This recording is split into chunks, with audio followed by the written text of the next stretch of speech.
Assalamualaikum warahmatullahi wabarakatuh.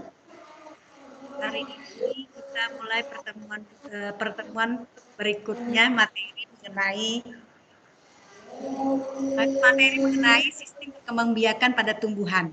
Nah, kalau kita lihat sebelum mulai pelajaran, mari kita berdoa menurut agamanya masing-masing. Berdoa dimulai. Doa selesai.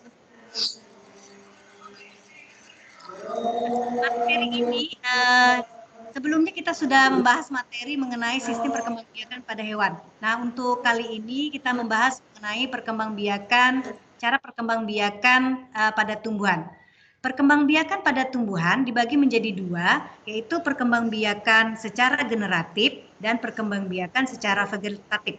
Nah, pada kali ini kita membahas mengenai cara perkembangbiakan pada tumbuhan secara vegetatif. Nah, perhatikan slide PPT yang Ibu bagikan. Perkembangbiakan vegetatif pada tumbuhan itu merupakan perkembangbiakan yang terjadi tanpa melalui gamet jantan dan gamet betina. Dibagi menjadi dua, lihat di slide ya, secara alami dan secara buatan. Secara alami bisa dilihat ada rizoma, stolon, umbi lapis, umbi batang, tunas, dan tunas adventif. Sedangkan melalui buatan, secara vegetatif buatan, dibagi menjadi stek, runduk, cangkok. Ada juga okulasi dan mengetem. Nah, vegetatif alami itu terdiri dari zoma, bentuk modifikasi batang yang menjalar dalam tanah yang tumbuhnya mendatar dan biasa bercabang. Kemudian stolon, bagian batang yang menjalar di atas permukaan tanah. Umbi lapis itu batang pendek yang tumbuh dalam tanah dengan daun-daun tebal berbentuk sisik dan berdaging. Umbi batang, bagian batang yang tumbuh di dalam tanah dan ujungnya menggelembung yang berisi makanan cadangan. Tunas itu adalah bagian tumbuhan yang dapat tumbuh menjadi individu baru. Sedangkan tunas adventif adalah tunas pada tanaman yang tumbuh pada bagian individu dewasa, ya, misalnya pada daun ataupun akar. Nah, ini untuk vegetatif alami. Kira-kira kalian sudah bisa memberi contoh enggak tentang salah satu dari vegetatif alami ini? Seperti rizoma, itu contoh yang pada tumbuhan apa kira-kira? Atau pada stolon, atau pada tunas adventif. Nah, siapa yang tahu boleh memberi, ya silakan Merah. Suaranya tolong dimutkan dulu.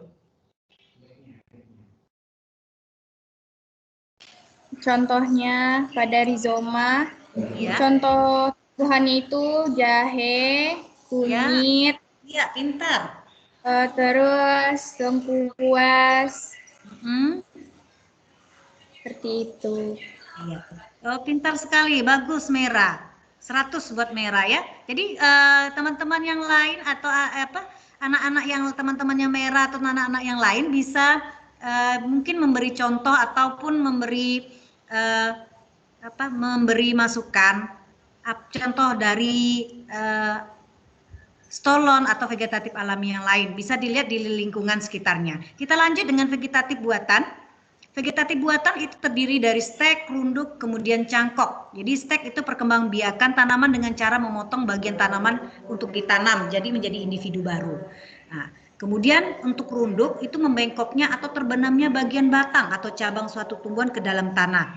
Dan cangkok itu dengan cara membuat perakaran baru di atas permukaan tanah pada batang tanaman. Nah, kalau kita lihat dari beberapa tanaman yang ada di lingkungan sekitar kita, itu ada beberapa yang melakukan vegetatif buatan, seperti stek, kemudian cangkok. Nah, paling sering yang digunakan adalah cangkok untuk tanaman-tanaman keras ya, seperti mangga, rambutan, itu banyak menggunakan cara vegetatif buatan seperti mencangkok. Nah, materi ini bisa kalian baca juga di buku paket ya. Jadi tugas individu atau kelompok yang harus kalian kerjakan, ini tugas proyek ya anak-anak. Jadi kalian harus melakukan pengamatan di lingkungan rumah masing-masing.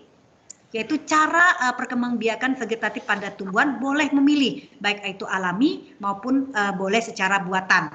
Jadi cara langkah-langkah kerjanya itu dapat dilihat di LKPD yang yang Ibu share di grup WhatsApp itu, kalian bisa membacanya, dan kalau misal pun ada pertanyaan tentang tugas yang diberikan, silakan kita diskusikan nanti di grup.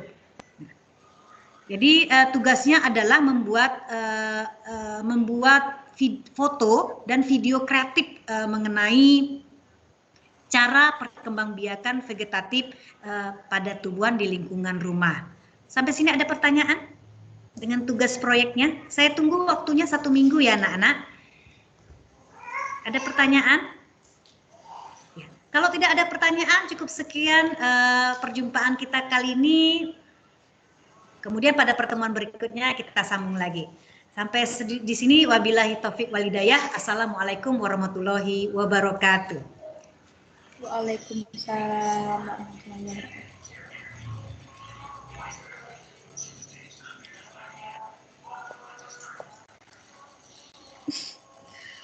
Udah.